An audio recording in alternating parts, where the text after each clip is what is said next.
नमस्कार, यो एभी न्यूज खबरको संकेत हो। तपाई अहिले एभी न्यूज @7 मा हुनुहुन्छ।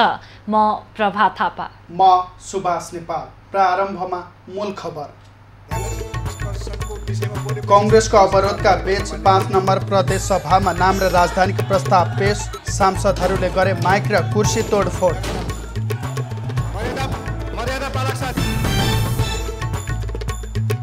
विशाल ग्रुपले म्याद गुज्रेका सामग्री नयाँ मिति राखेर बजारमा पठाएको खुलासा।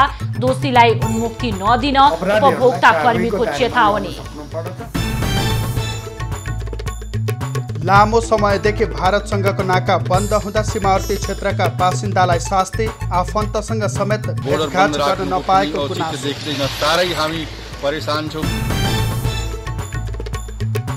डाक्टर केसीको जीवन रक्षाको माग गर्दै चिकित्सकहरूद्वारा शिक्षण अस्पतालमा धरना। तत्काल वार्ता नगरे परिस्थिति गम्भीर हुने कांग्रेसको चेतावनी। नेपालमा कोरोनाबाट एकै दिन 19 जनाको मृत्यु। सक्रिय संक्रमितको संख्या 23,000 भन्दा बढी। उपत्यकामा 1531 संक्रमित थपिए।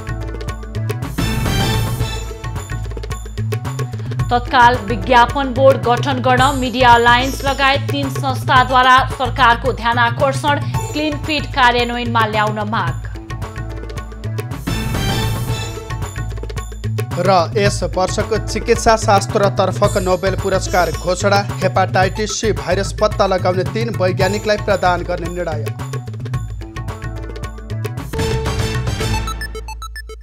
प्रभा, पछिल्ला केही दिनदेखि नेपालमा कोरोना संक्रमितको संख्या बढ्दो अवस्थामा रहेको छ र पछिल्लो 24 घण्टामा 2440 जनामा संक्रमण पुष्टि भएको छ। त्यसमध्ये उपत्यकामा 1531 जना संक्रमित थपिएका छन्। सुभाष, त्यसै गरी कोरोनाबाट पछिल्लो 24 घण्टामा 19 जनाको मृत्यु भएको छ। संक्रमितको संख्या पनि दिन प्रतिदिन बढिरहेको छ। अझै सुरक्षा सतर्कता अपनाउनु पर्ने देखिएको छ। अब खबरको सिलसिला प्रारम्भ गरौँ कोरोना संक्रमण सम्बन्धी प्रसङ्गबाट। नेपालमा थप 2440 जनामा कोरोना भाइरस संक्रमण पुष्टि भएको छ। पछिल्लो 24 घण्टामा 13,781 पीसीआर नमुना परीक्षण गर्दा 937 महिला र 1,509 पुरुषमा संक्रमण पुष्टि भएको हो। यो सँगै नेपालमा कोरोना भाइरस संक्रमण पुष्टि हुनेको संख्या 89,263 पुगेको छ। एकै दिन काठमाडौँ उपत्यकामा 1,531 जना संक्रमित थपिएका छन्। ती मध्ये काठमाडौँका 1,178 जना, भक्तपुरका 103 जना र ललितपुरका 250 जना रहेका छन्। मोरङमा 55, सुनसरीमा 122, रौतहटमा 84, काभ्रेमा 36, चितवनमा 103, कास्कीमा 36, नवलपरासी पूर्वमा 66 जना संक्रमित थपिएका छन्। त्यस्तै बाँकेमा 22, रूपन्देहीमा 58, सुर्खेतमा 30, कैलालीमा 33 जनामा संक्रमण पुष्टि भएको छ। संक्रमित मध्ये 23,507 जना आइसोलेसनमा रहेका छन्। ती मध्ये 12,316 जना होम आइसोलेसनमा र 11,191 जना संस्थागत आइसोलेसनमा रहेका छन्। संक्रमित मध्ये 244 जनाको सघन उपचार कक्ष र 43 जनाको भेन्टिलेटरमा राखेर उपचार भइरहेको छ। पछिल्लो 24 घण्टामा 1,133 जना कोरोना संक्रमण मुक्त भएका छन्। यो सँगै कोरोना मुक्त हुनेको संख्या 65,202 पुगेको छ। यो संख्या 73% रहेको स्वास्थ्य मन्त्रालयले जनाएको छ। अहिले देशभरका क्वारेन्टिनमा 4,033 जना बसिरहेका छन्। कोरोना संक्रमण पहिचानका लागि हालसम्म 10,88,229 पीसीआर नमुना परीक्षण भएको छ। विगत 24 घण्टामा 19 जनाको कोरोना भाइरस संक्रमणका कारण मृत्यु भएको छ। मृत्यु हुनेमा 14 पुरुष र 5 महिला रहेका छन्। काठमाडौँमा 6, ललितपुरमा 3, सर्लाहीमा 2 र सुनसरी, चितवन र नवलपरासी पूर्वमा 1-1 जना संक्रमित पुरुषको मृत्यु भएको छ। त्यस्तै काठमाडौँमा 3, पर्सा र गोर्खामा 1-1 महिलाले कोरोनाबाट ज्यान गुमाएका छन्। नेपालमा अहिलेसम्म 554 जना संक्रमितको मृत्यु भएको स्वास्थ्य मन्त्रालयले जनाएको छ। चिकित्सा क्षेत्रको विकासका लागि विभिन्न माग राख्दै डाक्टर गोविन्द केसीको 19औं सत्याग्रह थालेको 22 दिन भइसक्यो। तर केसीको स्वास्थ्य स्थिति बिग्रदै जाँदा समेत उनका मागप्रति सरकारले चासो देखाएको छैन।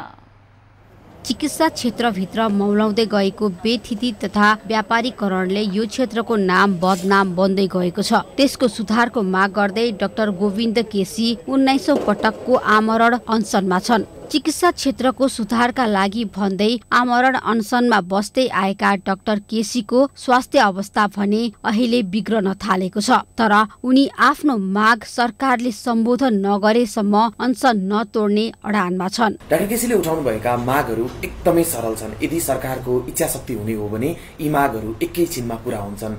डाक्टर केसीले राख्नुभएका मागहरू यस प्रकार छन्। कर्णाली स्वास्थ्य विज्ञान प्रतिष्ठानमा MBBS को कार्यक्रम सुरु हुनु पर्यो।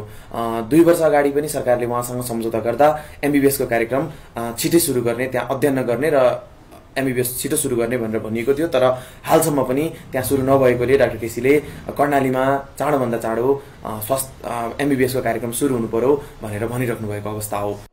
डाक्टर केसीले विगतमा आफूसँग भएका सहमति अनुसार प्रदेश स्तरमा खुलेका चिकित्सा अध्ययन संस्थाहरूमा स्रोत साधन र जनशक्ति पुर्याएर MBBS को अध्यापन तत्काल सुरु गराइनु पर्ने, मेडिकल कलेज स्थापना नगरिएका प्रदेशमा अवलम्ब त्यसको प्रक्रिया थालिनु पर्ने लगायतका माग राखेका छन्। तर सरकार भने अहिलेको परिस्थिति सत्याग्रहको नभएको बताउँदै केसीलाई सत्याग्रहबाट हट्न आग्रह गर्दै आएको छ। तर उनको माग चिकित्सा क्षेत्र विकासका लागि अति महत्त्वपूर्ण भए पनि केसीको माग सम्बोधन गर्नतर्फ सरकारले खासै चासो नदेखाएको डाक्टर केसीका अभियन्ताहरूको भनाइ छ। केसीले अहिले 19औं सत्याग्रहमा उठाउनु भएको र आज उहाँको 19औं सत्याग्रहको 22औं दिन हो। सरकार भने अहिलेसम्म केही नसुनेर केही नदेखे जस्तो गरेर बसिरहेको छ। सरकार एउटा इगो देखाएर बसिरहेको छ। म एउटा मान्छेसँग म किन झुक्ने, म त 2/3 छ, मसँग त सबै कुरा छ, तर म एउटा व्यक्तिसँग म किन झुक्ने भनेर सरकार चाहिँ इगो देखाएर एउटा दम्भ देखाएर बसिरहेको अवस्था छ। भदौ 29 गते जुम्लाबाट अनसन सुरु गरेका डाक्टर केसीलाई 6 गते काठमाडौँ ल्याइएको थियो। हाल उनी महाराजगञ्ज स्थित त्रिवी शिक्षण अस्पतालमा अनसनरत छन्। विगतमा वार्ता टोली गठन गरेर अनसन तोड्न पहल गर्ने सरकारले यस वर्ष भने डाक्टर केसीसँग वार्ता गर्नका लागि पहल समेत गरेको देखिँदैन। एभी न्यूज खबरका लागि त्रिगुडा भट्टराई बस्नेत, काठमाडौँ। नेपाली कांग्रेसले डाक्टर गोविन्द केसीका माग पूरा नभए उत्पन्न हुने दुर्घटनाको जिम्मेवारी सरकारले लिनुपर्ने बताएको छ। डाक्टर केसीले चिकित्सक क्षेत्र सुधारको माग राख्दै अनसन बसेको 22 दिन पुग्दा पनि वार्ताका लागि तयार नभएको सरकारले भोलि निम्तिन सक्ने दुर्घटनाको जिम्मा लिनुपर्ने कांग्रेसको भनाइ छ। प्रवक्ता विश्वप्रकाश शर्माले डाक्टर केसीले उठाएका मागहरू समयमै सम्बोधन गर्न नसके भोलि उत्पन्न हुने दुष्परिणामको जिम्मेवारी प्रधानमन्त्री केपी ओलीले लिनुपर्ने बताएका छन्। सम्बोधन गर्नेतर्फ लागेन सरकार भने जे दुष्परिणाम उत्पन्न हुन्छ त्यसको जिम्मेवार प्रधानमन्त्री केपी शर्मा ओलीज्यूले बन्नुपर्ने छ। प्रवक्ता शर्माले कांग्रेसले शुल्क समायोजन अध्यादेश मार्फत 75% छात्रवृत्ति, काठमाडौँमा 10 वर्षसम्म मेडिकल कलेज खोल्न नपाइने, एउटा विश्वविद्यालयले 5 मेडिकल कलेजलाई मात्रै सञ्चालनको अनुमति दिने निर्णय गरे पनि सरकारले सबै निर्णय उल्ट्याउँदा अहिलेको अवस्था आएको आरोप लगाए।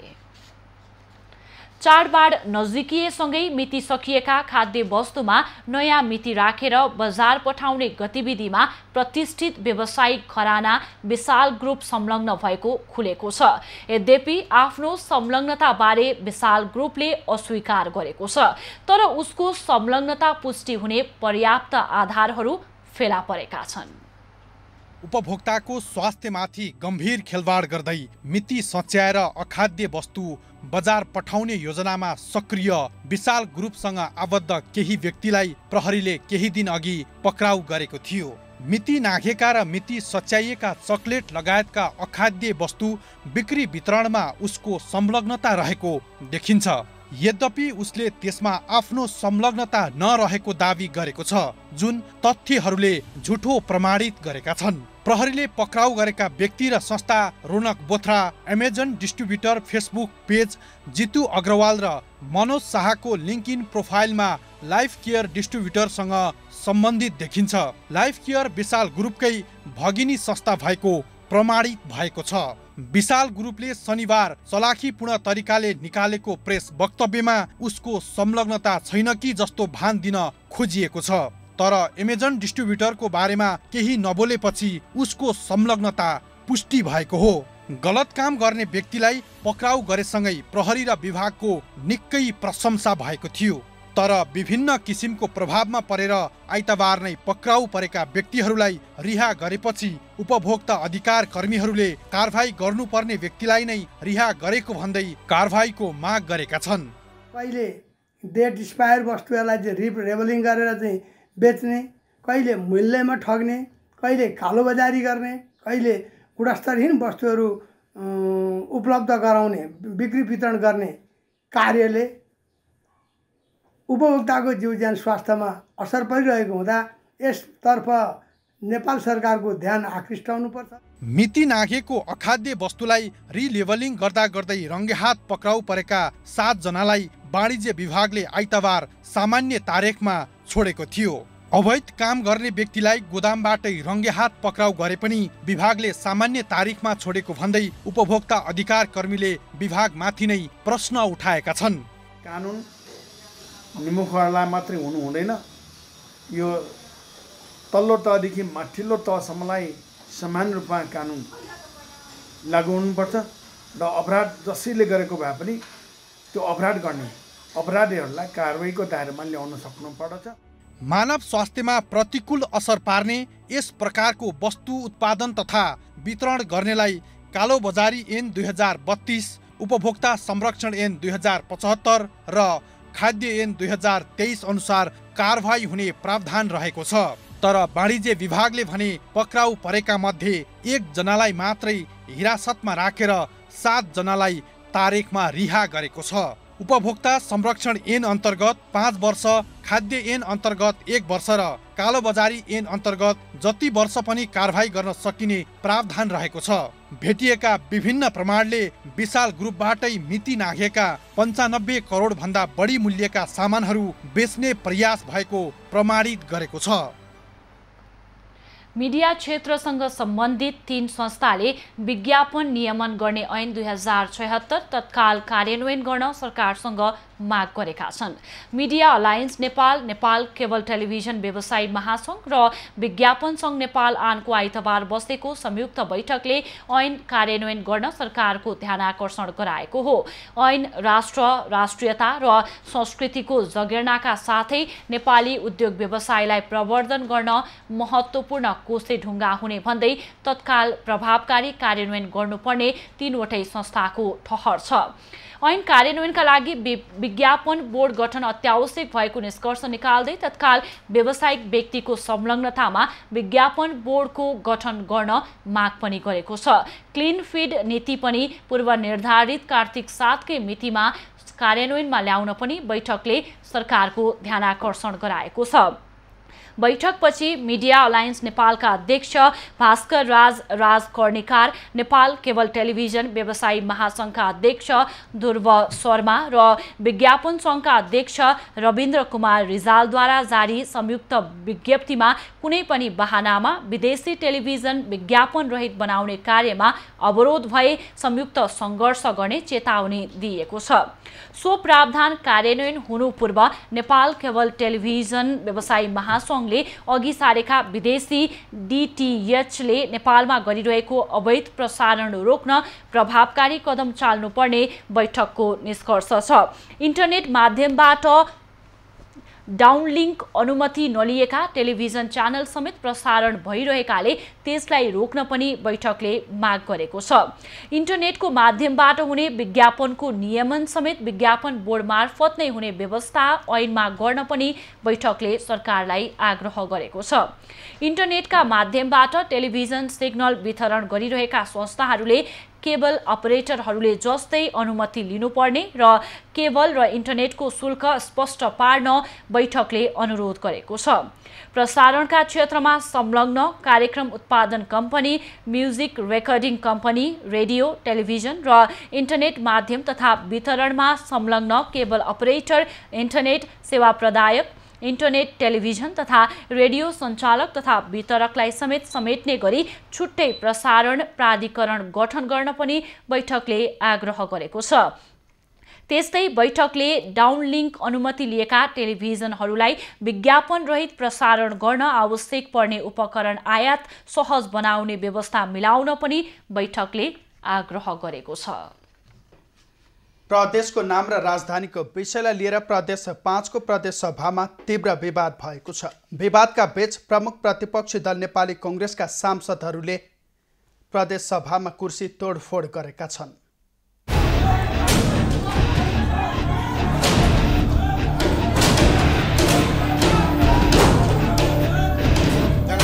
विरोधका बीच सभामुख पूर्णबहादुर घरतीले नाम र राजधानीको प्रस्तावमा छलफल अघि बढाएपछि कांग्रेसका सांसदले कुर्सी, टेबल तथा माइक तोडफोड गरेका हुन्।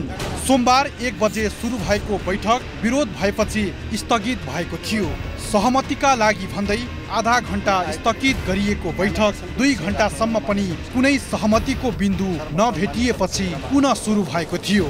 दोस्रो बैठक पनि कांग्रेसले अवरुद्ध गरेको थियो, तर सभामुखले बैठकलाई निरन्तरता दिएपछि कांग्रेस सांसद तोडफोडमा उत्रिएका थिए।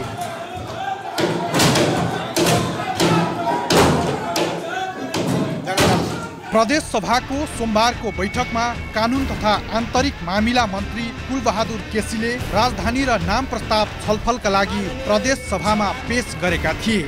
मन्त्री केसी प्रस्ताव पेश गर्नका लागि रोस्टममा जाने क्रममा पनि कांग्रेस सांसद र मन्त्रीहरूबीच घम्साघम्सी परेको थियो।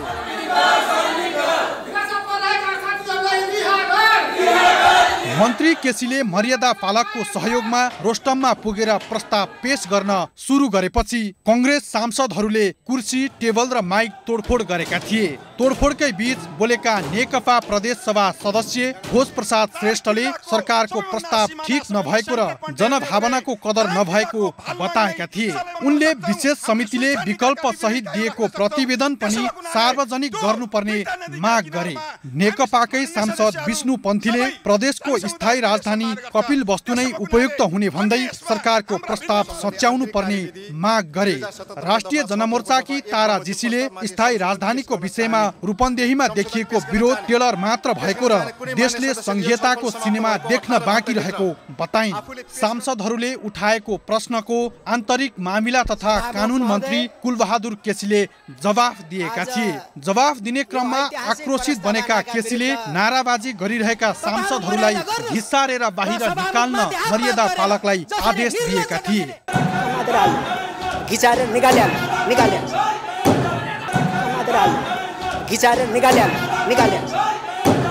नाराबाजीकै बीच सभामुख पूर्णबहादुर घरतीले बैठक मंगलबारसम्मका लागि स्थगित गरेका थिए। 20 गते मंगलबार मध्याह 12 बजे बस्ने गरी आजको यो बैठक यही सम्पन्न हुन्छ। कांग्रेसका केही केन्द्रीय सदस्य र संघीय सांसदहरूले प्रदेश 5 सरकारले ल्याएको राजधानी र नामको प्रस्तावमा समर्थन गरेका छन्। प्रस्तावको विरोधमा प्रदेश सभामा तोडफोड भइरहेको समयमा काठमाडौँमा कांग्रेसका 10 जना केन्द्रीय तहका नेताले बैठक गरी प्रदेश 5 सरकारको स्थायी राजधानी सम्बन्धी प्रस्तावको विज्ञप्ति निकालेर समर्थन जनाएका हुन्। विज्ञप्तिमा प्रदेश 5 सरकारले ल्याएको राजधानी र नाम सम्बन्धी प्रस्ताव उपयुक्त रहेको उल्लेख छ। प्रदेश राजधानीको विषयलाई नेताहरूले व्यक्तिगत प्रतिष्ठाको विषय बनाएकोमा उनीहरूले असन्तुष्टि जनाएका छन्। प्रदेश राजधानीलाई राजनीतिक दल तथा नेताहरूले व्यक्तिगत प्रतिष्ठाको विषय नबनाई जनतालाई उत्तेजित बनाउने कार्य कहीँ कतैबाट गर्न र गराउन नहुने विज्ञप्तिमा उल्लेख छ। सबैलाई सुविधाजनक रहेको र सामरिक दृष्टिकोणले समेत अत्यन्त उपयुक्त स्थान दाङ देउखुरीको भालुबाङलाई यस प्रदेशको राजधानी बनाउने प्रस्ताव उपयुक्त भएको पनि विज्ञप्तिमा उल्लेख छ।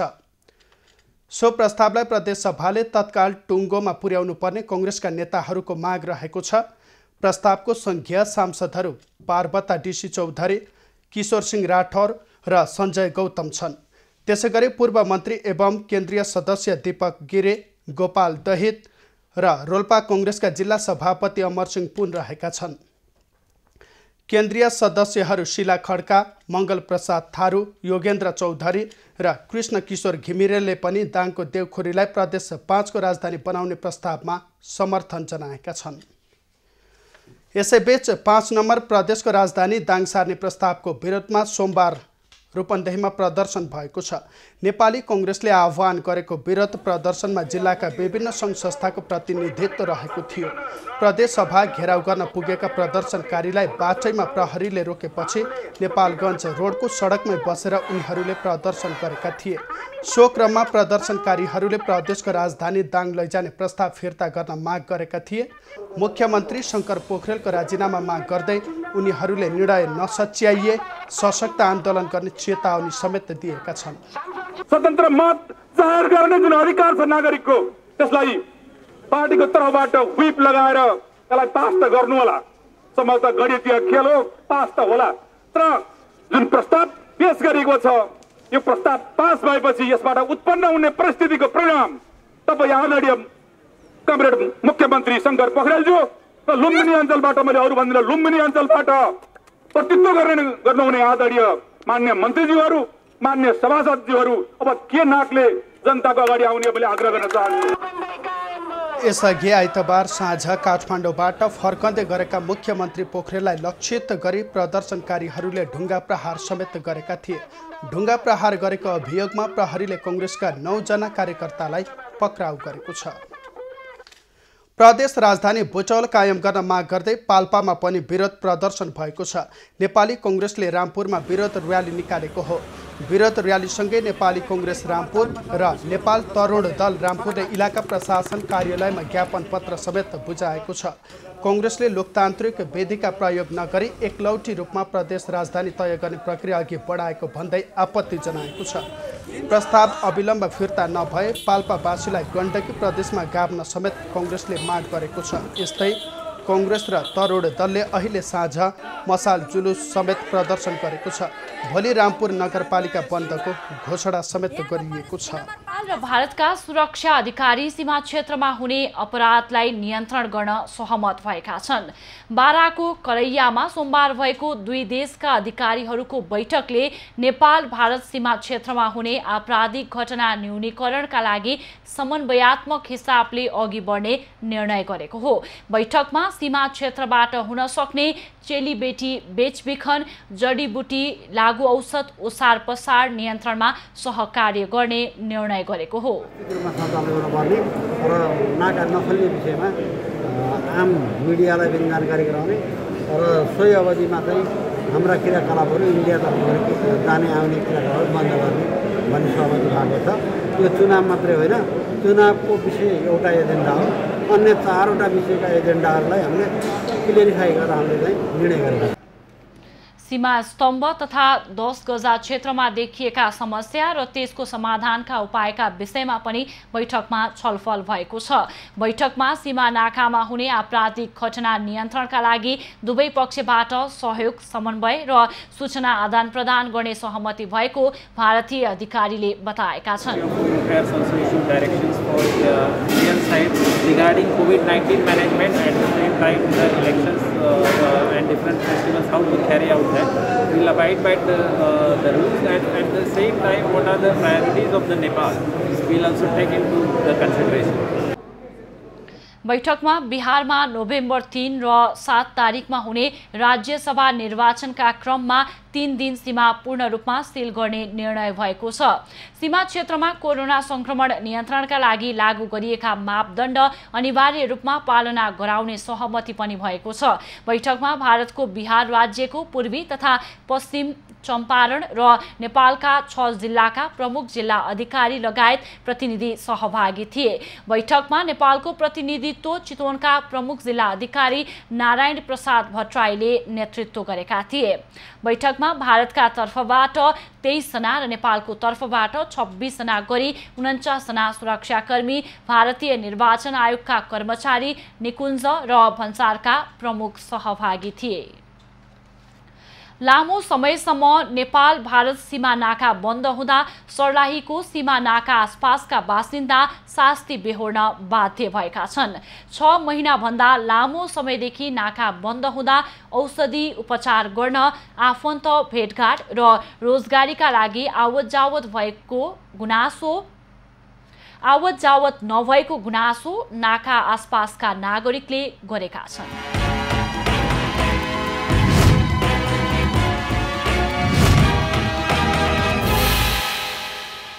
कोरोना भाइरस नियन्त्रणको लागि नेपाल सरकारले लगाएको 7 महिना बढी समयको लकडाउनका कारण एकदमै थलिएको सर्लाहीवासी अहिले तपाईलाई सबै कुरा खुलिसकेको भए पनि प्रमुख जुन नाकाहरू छ, नेपाल भारतको जुन सीमा नाकाहरू छ, त्यो खुलेको छैन र यो नखोलिदिँदा अहिले तपाईलाई आम जनतालाई ठूलो समस्या परेको छ। अहिले देखिराख्नु भएको छ एकजना महिला हुनुहुन्छ ईश्वरपुर नगरपालिकाको। उहाँ हेर्नुस्, उहाँको बच्चाको इलाजको लागि भारतमा जानुपर्ने अवस्था रहेको छ र प्रमुख नाका बन्द हुँदाखेरि तपाईलाई अब यस्तो हिलोमा उहाँले यात्रा गर्नुभएको छ र बोर्डर बन्द हुँदाखेरि धेरै समस्या परेर दुई छोराको उपचारको लागि भारतमा जानु पर्ने भएको छ र ठूलो समस्या भोग्न उहाँ बाध्य भएको उहाँ आफै बताउनु भएको छ। दिक्कत है, अभी 8 बजे के भूखले प्यासले निकलल छी। कथी करे जाइ छी इंडिया? बच्चा का इलाज करावे के लागि इंडिया जा रहल छी। अब बॉर्डर बंद ही तो बहुत समस्या ऐसा रास्ता में जाए पड़े। बच्चा के मन खराब है, इलाज करा रहल छी, ठीक न हो रहल, लास्ट में अब एहन के जा रहल छी। इंडिया चाहिँ के को लागि गइ राख्नु भएको छ तपाईहरु? हस्पिटल जान आँटेको औषधि उपचारको लागि। अहिले बोर्डर सबै कुरा खुलिसक्यो नेपाल सरकारले, तर बोर्डर चाहिँ बन्द गरेको छ। सर्वसाधारण जनतालाई त अप्ठ्यारो भइरहेको छ हैन औषधि उपचार गराउन, कुन काम विशेषले पनि इन्डिया जानको लागि। जस्तै कि अब यो तपाईलाई चौरीको बाटो धान खेत भएर जानुपर्ने हुन्छ, हिलो छ, धेरै गाह्रो छ के। नाका किन बन्द छ? अब यत्रो दिन भइसक्यो, प्रमुख नाका बन्द हुँदाखेरि चोर बाटोहरूबाट, धान खेतहरूबाट, हिलोबाट उनीहरू आवाजावत गर्न बाध्य भएको छ। काम गरिछौ इन्डियामा रोजगारी के लागि ना? अब बॉर्डर बंद है तो बहुत समस्या हो तो ऐसा खेत में माटी से थाल में जाए के पड़ रहा है। समस्या। कहाँ से आए हैं आप? जी हम सीतामढ़ी से आए थे, फिर सीतामढ़ी जाना है। अच्छा, तो दिक्कत हो रही है, कैसे जाएंगे? कहाँ मतलब बढ़तवा सरलाई जिला के बढ़तवा के निवासी हैं जी, है ना? और बॉर्डर बंद है तो आप लोगों को समस्या हो रही है। पानी भरा, कल तो गिर गई, पूरा पैर में चोट आ गया था मेरा, इसीलिए तो बोलने निकल जाने दो उधर से। मुख्य मार्ग बन्द गर्नुको कुनै औचित्य देख्दैन। अब छेउछाउबाट यताउताबाट धानको खेतबाट हिलो पानीबाट मानिसहरूको आवत जावत छँदैछ, तर यो मेन नाका आलु प्याजका ट्रकहरू अरू सवारी साधनहरू आएकै हो। अब यो कोरोना महामारीको नाममा यो बोर्डर बन्द राख्नुको कुनै औचित्य देख्दैन, साह्रै हामी परेशान छौं। अब जब सबै कुरा खुलिसकेको छ भने यस्तो अवस्थामा बोर्डर बन्द राख्नुको कुनै औचित्य छैन, बोर्डर पनि खुला गरिदिनु पर्यो भनेर स्थानीय जनताहरूले जोरदार माग गरेको छ। एबी न्यूज खबरको लागि बख्तियार अली।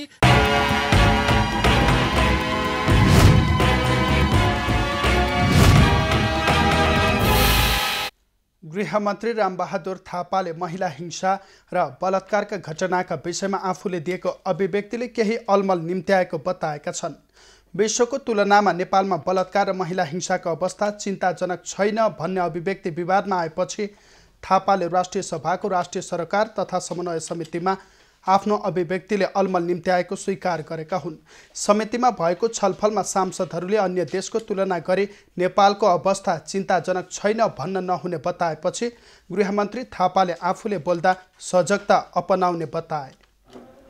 यो वर्ष नेपालमा जुन ढङ्गले चाहिँ बढेको छ त्यो चिन्ताजनक छ भन्ने कुराहरू भनिएको थियो त्यहाँ अब मिडिया त्यहाँ भएको हुनाले त्यो तुलना गर्दाखेरि अब यहाँ केही पनि भएको छैन हैन भन्ने टाइपले भन्यो भने त्यसलाई अलि बढी चाहिँ अतिरञ्जित गरेको चाहिँ बुझ्यो। गृहमन्त्री थापाले विगतका वर्षहरूको तथ्याङ्क हेर्दा यो वर्ष बलात्कारका घटनाहरू बढ्न सक्ने पनि बताए। सरकारले बलात्कार, महिला हिंसा र दलित समुदायमाथि हुने हिंसा न्यूनीकरणका लागि शून्य सहनशीलताको नीति अपनाएर अघि बढेको उनको भनाइ छ। यो कोभिड पश्चात यो वर्ष जुन ढङ्गले यो बलात्कार र हत्याका घटनाहरू चाहिँ भएका छन् त्यो चाहिँ चिन्ताजनक छ। फेरि त्यो चाहिँ वृद्धि भइरहेको छ। बैठकमा सांसदहरूले प्रतिदिन 7 जना महिला बलात्कारको शिकार हुने तथ्याङ्क रहेकोमा गृहमन्त्रीले आत्तिनुपर्ने अवस्था छैन भनेकोमा आपत्ति जनाएका थिए। उत्पीडन वर्गले प्रहरी प्रशासनबाट अपेक्षाकृत न्याय पाउन नसकेको पनि सांसदहरूले बताए। हाल्नु पर्ने होइन भन्ने आयो। जहाँ अलिक खराब छन् नि, जुन देशमा खराब छन् नि, त्यस्तोलाई हेरेर यो हाम्रो अलिकति आत्तिनु पर्ने होइन भन्न भएन, एकै जानु पनि हुन दिनु भएन भन्ने मैले आग्रह गरेँ। समुदायका हिसाबमा उत्पीडित वर्गले अहिले पनि प्रहरी प्रशासनबाट अपेक्षाकृत न्याय पाइरहेको अवस्था छैन। त्यसकारणले माननीय मन्त्रीजीको म यसमा ध्यान केन्द्रित गर्न चाहन्छु। पछिल्लो समयमा चाहिँ यो घटनाहरू, यो महिला हिंसाका घटनाहरू धेरै बढ्न थाले। अब के हुन थाल्यो भन्दा एउटा पीडित चाहिँ महिलाले चाहिँ आफै उपस्थित गरेर चाहिँ जाहेरी दिन गएको छ, अनि त्यो प्रमाण पीडित महिला आफै गएर जाहेरी दिनुभन्दा ठुलो प्रमाण अरू के हुन्छ, तर पनि पुलिसले चाहिँ प्रमाण लिन मान्दैन, उजुरी लिन मान्दैन।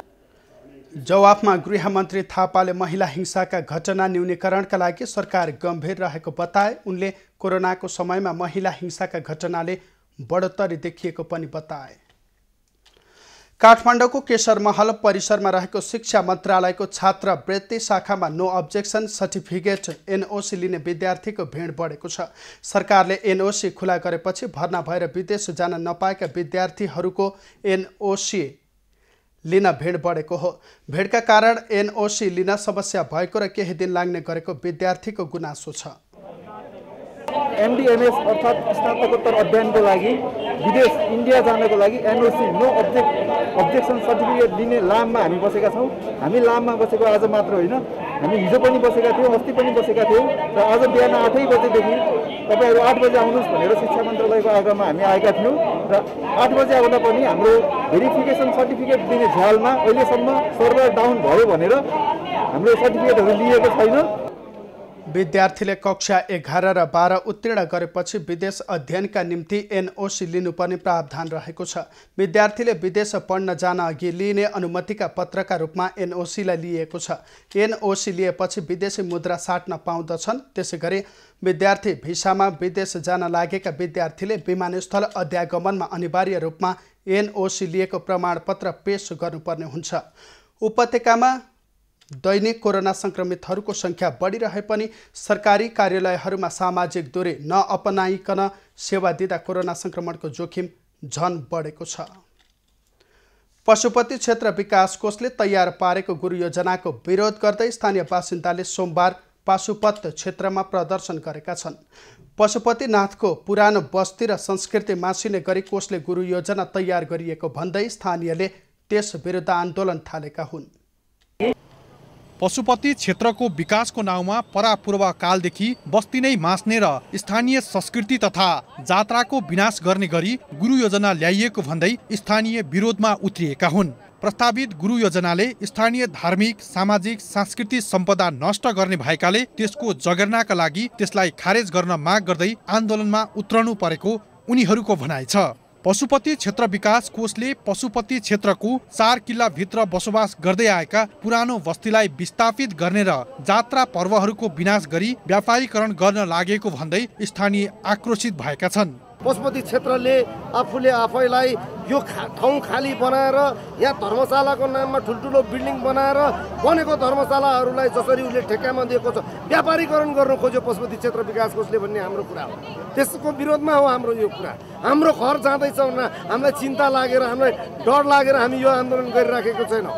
यो राष्ट्रको लागि हुने कुरामा, राम्रो कुरामा हामीले विरोध गर्न खोजेको होइन। पशुपति क्षेत्र विकास कोषले स्थानीय बासिन्दा र स्थानीय निकायहरूसँग समन्वय नगरी गुरु योजना तयार पारेकाले समस्या देखिएको जनप्रतिनिधिहरूले बताएका छन्। यस क्षेत्रको धार्मिक, सांस्कृतिक जात्रा पर्वको विनाश हुने गरी गुरु योजना ल्याइएको भन्दै जनप्रतिनिधि नै आन्दोलनमा उत्रेका छन्। हाम्रो चाहिँ यहाँको धर्म, संस्कृति, जात्रा पर्व चाहिँ सबै मेटिने गरी यहाँको चाहिँ अब भनौँ न तपाईँको चाहिँ बस्ती नै कुनै नहुने हिसाबले ल्याएकोले चाहिँ हामी त्यसको विरोधमा हो हामी। जबकि यहाँको स्थानीय चाहिँ जनता जो गुठी चाहिँ चलाउने चाहिँ जात्रा पर्व चलाउने नभएपछि यहाँको चाहिँ धर्म संस्कृति कसरी बचिन्छ? पशुपति क्षेत्र विकास कोषले साउन महिनामा सिफलसम्म बस्ती खाली गराउने प्रस्ताव सहितको संशोधित गुरु योजना मन्त्रालय पठाएको छ। कोषले तयार पारेको 100 वर्षे गुरु योजनाले कालान्तरमा भुवनेश्वरी मन्दिरदेखि सिफलसम्मको बस्ती हटाउने परिकल्पना गरेको छ।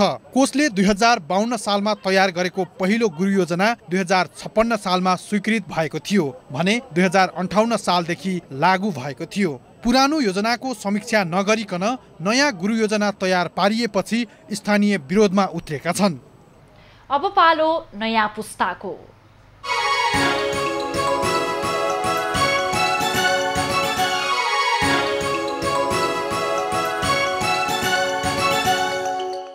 नमस्ते, नयाँ पुस्तामा तपाईलाई स्वागत छ। हाम्रो नेपाली बालबालिकाहरूको सपना र सोच निकै विशाल छन्। चाहे नेपालमा बसेर होस् वा अन्य राष्ट्रमा, आफ्नो राष्ट्रको हरेक पक्षबाट प्रगति भएको हेर्ने सपना बोकेका छन् नेपाली बालबालिकाले। राष्ट्रको लागि सपना बोकेकी अभिलाषा सानैदेखि बुबाको जागिरसँगै विभिन्न देशमा बस्न परे पनि 16 वर्षीय अभिलाषा खतिवडालाई सबैभन्दा प्यारो लाग्छ आफ्नो देश नेपाल। हालै NRNA ग्लोबल स्पीच कन्टेस्ट जित्नुभएकी अभिलाषाले कसरी नेपालका विभिन्न पक्षलाई समेटेर राष्ट्र निर्माण गर्न सकिन्छ भन्ने विषयमा आफैले देखेको सपनाले सबैको मन जित्नुभयो। नमस्ते, म अभिलाषा खतिवडा 16 वर्ष पुगेँ अनि यहाँ म्यानमारमा बसेको 2 वर्ष भयो। सानोदेखि मेरो बाबासँग विभिन्न देश लामो छोटो समय बस्दै आएको छु, जस्तै फिलिपिन्स, म्यानमार, जाम्बिया अनि अफकोर्स नेपाल। यसरी डुलिरहँदा हरेक ठाउँमा एड्याप्ट हुनु चाहिँ एउटा ठुलो च्यालेन्ज हुँदो रहेछ। यो च्यालेन्जिङ भए पनि विभिन्न ठाउँको फरक फरक वातावरणमा घुलमिल हुनु, नयाँ साथी बनाउनु र पढाइलाई अगाडि बढाउनमा चाहिँ अलि बानी परिसक्यो मलाई। अब यो लाइफस्टाइलमा त म कम्प्लिटली एड्याप्ट भइसकेँ। भर्खरै मात्रै मेरो IGCSE सकाएर ग्रेड 11 मा मेरो A लेभल गर्दैछु। स्कुल अहिले फिजिकली अटेन्ड गर्न नपाए पनि अहिले अनलाइन स्कुल गर्दैछौँ किनकि कोरोना भाइरसले गर्दा। स्कुल जतिको सन्तुष्टि चाहिँ पटक्कै हुँदैन रहेछ online school. My main hobby would include singing, which I'm very passionate about. अहिले मेरो यो हबीलाई अगाडि बढाउन आफ्नै एउटा YouTube च्यानल खोलेको छु with the name Abby Hiraeth. त्यो च्यानलमा चाहिँ मलाई मन परेको गीतहरू गाएर पोस्ट गर्छु। So far I've been getting pretty good feedback. If I'm a pagan of the good times, my love is the sunlight. Keep the goddess on my side. She demands a sacrifice to drain the whole sea. Get something shining, something meaty for the main course. That's a fine looking high horse. What you got in the stable? We've a lot of starving faithful. That looks tasty, that looks plenty. This is hungry work. Recently, I became the winner of the NRNA Global Speech Contest, which I participated in. सुरुमा यो कन्टेस्टमा भाग लिन त्यति excitement थिएन, तर मैले कम्पिटिसनको topic My Dreams for the Nation सुनेपछि I was instantly hooked. Moreover, what made me more eager to participate were the guests and judges, which were sure to make well-thought decisions throughout the competition.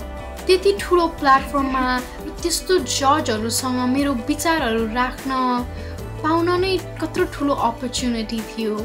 I dream of a place where women can walk around freely, a place with no corruption, and a nation always making steady growth in every possible way. An important thing I've learned is that education 3 मिनेटको is the समय main tool. ख्याल गरेर मलाई धेरै कुरालाई समेट्ने मन थियो।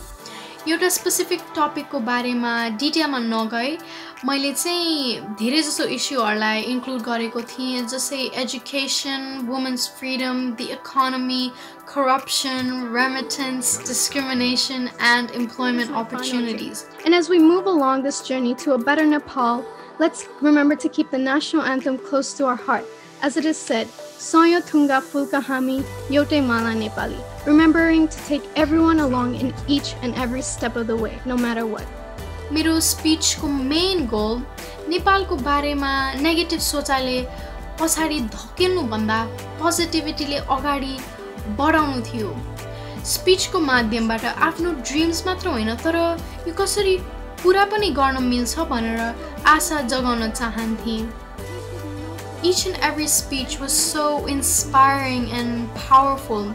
हामीले सोच्नै नसक्ने कुरा म भन्दा सानो बच्चाले आइडियाहरू सुनाए। कस्तो लखेरे छु लाग्यो। यो वर्ल्डको लागि केही फिर्ता दिनु छ अनि सोसाइटीलाई सहयोग पनि गर्नु छ। सुरु चाहिँ आफ्नै देशबाट गर्नेछु। The most important thing is confidence. If you have confidence, then anyone will take you seriously. अनि आफ्नो विचारहरू पनि अरूहरूले मजाले बुझ्ने गरी राख्नुपर्छ। And that's about it. धन्यवाद. Thank you for having me. तपाईसँग पनि अभिलाषाका जस्ता विचार छन् भने हामीलाई पठाउन सक्नुहुन्छ। नयाँ पुस्तासँग युट्युब, फेसबुक अनि इन्स्टाग्राममा पनि कुराकानी गर्न सक्नुहुन्छ। आजलाई बाई।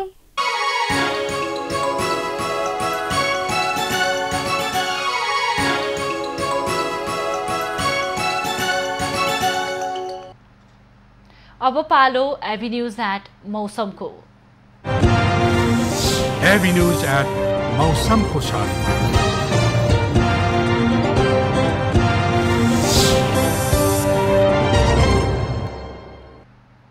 पछिल्लो 24 घण्टामा देशभरको मौसम सामान्यतया सफा रह्यो।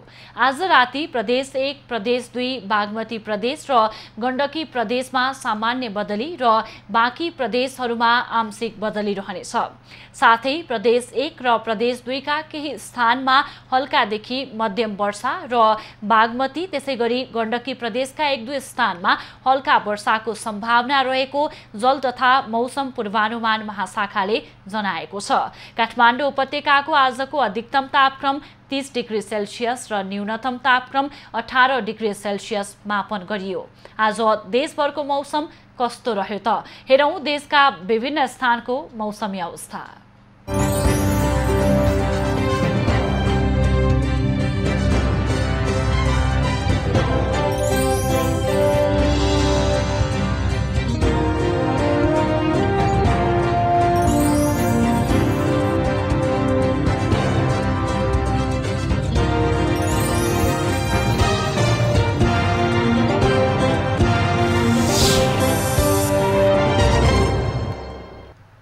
अहिलेलाई खबरको क्रम यति नै।